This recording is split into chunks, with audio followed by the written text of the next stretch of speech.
बिस्मिल्लाहिर्रहमानिर्रहीम, अस्सलाम वालेकुम। मैं हूं तसद्दुक़ गिलानी और आज आपको हम बताने जा रहे हैं कि ट्रंप ने शूट टू किल कहा और साथ ही ईरान ने जवाब दिया कि हम सिर्फ जवाब नहीं देंगे बल्कि इस जंग को आगे बढ़ाएंगे। तो आज हम इस पे गौर करेंगे, ज़रा इंसाइट देखेंगे, मुखबरी करेंगे कि ईरान के पास ऐसा क्या है, ऐसी कौन सी ताकत है जिसने अमेरिका को और इसराइल दोनों को पिछले 40 दिन की जंग में भी नाकों चने चबाए और उसके साथ साथ अभी भी बहुत कॉन्फिडेंट है। इस वीडियो को आपने आखिर तक देखना है, आपको बड़ी इंपॉर्टेंट इंसाइट देने जा रहे हैं। तो व्यूअर्स, पिछले 24 घंटों में सूरत हाल ने इंतहाई ख़तरनाक रुख इख्तियार कर लिया। यानी सदर ट्रंप ने वाज़े हुक्म दिया है कि ईरानी कश्ती अगर माइंस बिछाए तो उसे फ़ौरन तबाह कर दें, और दूसरा माइन क्लियरिंग ऑपरेशंस को 3 गुना बढ़ा दिया जाए। दूसरी तरफ ईरान ने मज़ीद 2 जहाज़ों पर कब्ज़ा कर लिया।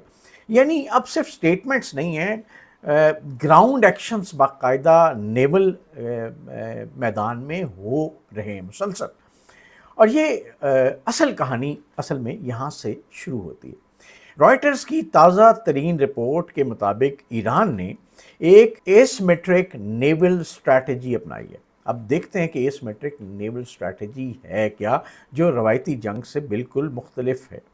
यानी रॉयटर्स के मुताबिक ईरान ने तेज़ रफ्तार कश्तियों के स्वाम अटैक्स प्लान किए हैं, जो 2 बड़े जहाज़ों को भी कैप्चर उन्होंने कर लिया, और वो अमेरिका की जो नेवी है, जो बड़ी ताकत है, उसके लिए भी ख़तरा बने हुए। ये बिल्कुल उसी तरह से है जिस तरह ईरान ने मिसाइल्स और ड्रोन से इसराइल को और यूएस को तकरीबन बेबस कर दिया और अमेरिका को एक वक्त में मिडल ईस्ट से अपने बहरी बेड़े पीछे लेके जाने पड़े।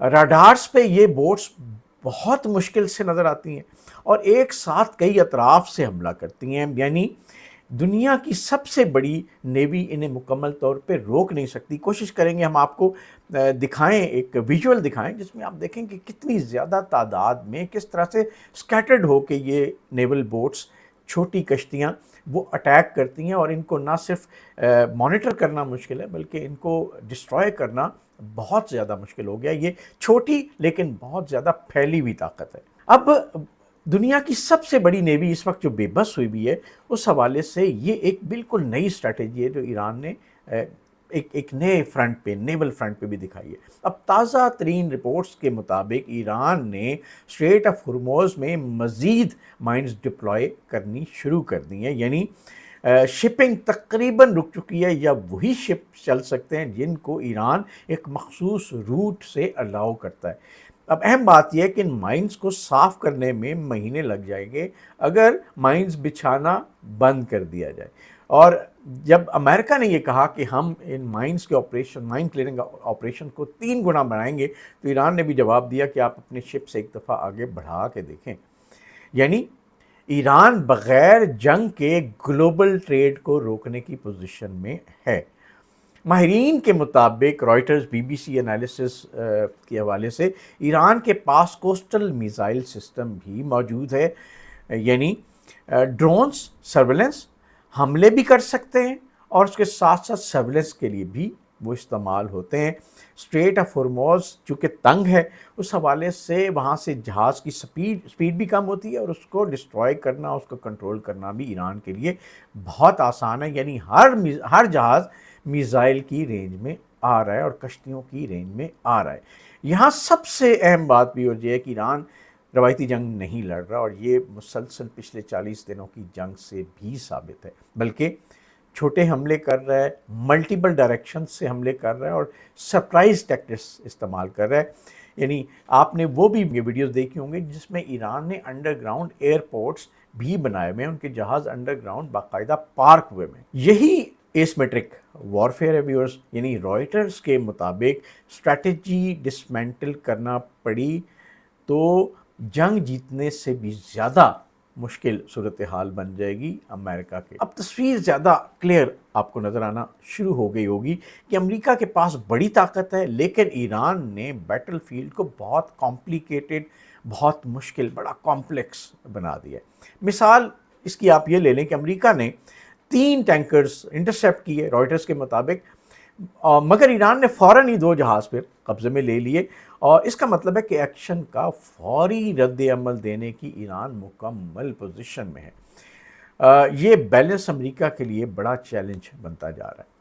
اور دوسری طرف آپ نے دیکھا ہے کہ امریکہ نے کل ان کے نیول کمانڈر کو ہٹایا اور آج ان کے نیول منسٹر یا جو بحری منسٹر ہیں ان کو بھی ہٹا دیا گیا یا انہوں نے ریزائن کر دیا۔ تو یہ ایک بہت بڑی آپ دیکھیں ایک کانفلکٹ یا ایک اختلاف رائے، بڑے پیمانے پہ اختلاف رائے شو کرتا ہے امریکہ کے اندر، اور یہی اختلاف رائے مجھے بعض اوقات لگتا ہے کہ کہیں ایسا نہ ہو کہ امریکہ کے اندر رجیم چینج لانے کا باعث بن جائے۔ ایران کے میزائل سسٹم کی رینج اسرائیل تک پہنچتی ہے، آپ کو پتہ ہے، اور ڈرونز اور پراکسی نیٹ ورکس پہلے ہی ریجن میں بہت ایکٹیو ہو چکے ہیں۔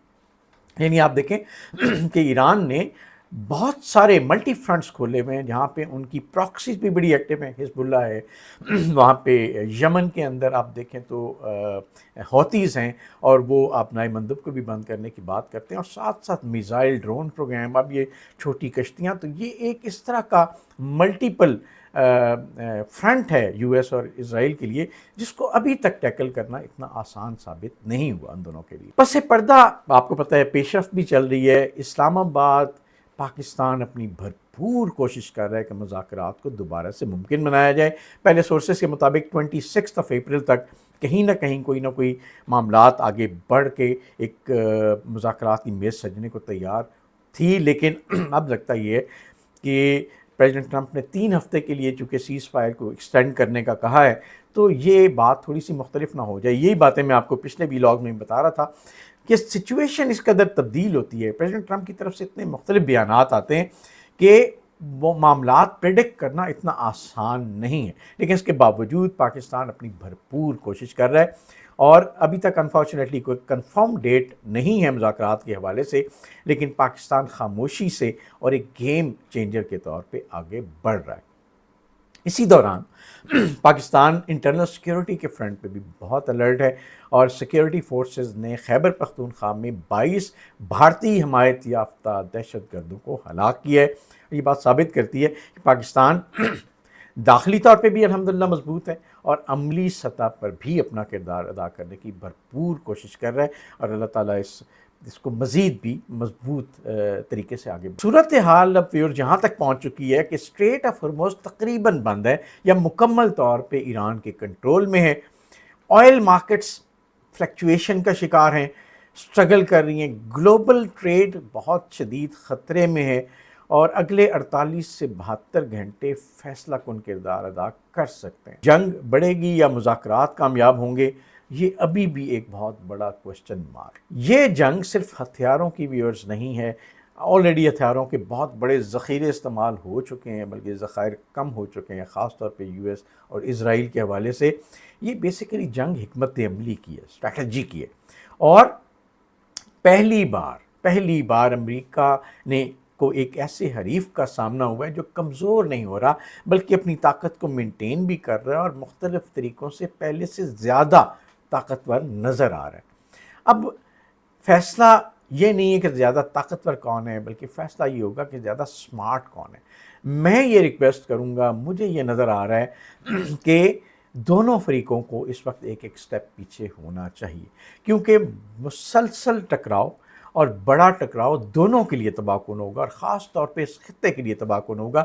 بے شک ایران کی پوزیشن اس وقت بہت بہتر ہے، لیکن بہتر یہی ہوگا کہ ایک اچھی کنڈیشنز کے ساتھ ایک معاہدے پہ پہنچا جائے، اور میرے خیال میں وہ کنڈیشنز کیا ہو سکتی ہیں؟ وہ کنڈیشنز یہ ہو سکتی ہیں کہ امریکہ ان کی بلاکیڈ کو ختم کرے، ایران آبنائے ہرمز کو کھولے، اور ایک انٹرنیشنل کنٹرول سسٹم آبنائے ہرمز کو آپریٹ کرے جو کہ کسی کے خلاف نہ ہو، جہاں پہ جس طرح دنیا کو تجارتی سہولیات مل رہی ہیں، اسی طرح ایران کے اوپر سے بھی پابندیاں مکمل ختم ہوں، اور ایران کو ایک انٹرنیشنل دھارے کے اندر لایا جائے۔ یہی مسائل کا بہتر حل ہے، ان کو بھی سمجھداری کی توفیق دے۔ آپ سے ریکویسٹ یہ ہے، اگر آپ یہ ویلاگز کریڈیبل انفارمیشن ٹائملی سننا اور اپنے اب تک پہنچانا چاہتے ہیں، تو ریکویسٹ یہ ہے کہ اس یوٹیوب چینل کو ضرور جلدی سے سبسکرائب کر لیں، بیل آئیکن کو پریس کریں، تاکہ آپ کے پاس ہمارے تبصرے، تجزیے اور ویلاگز ٹائملی پہنچتے رہیں۔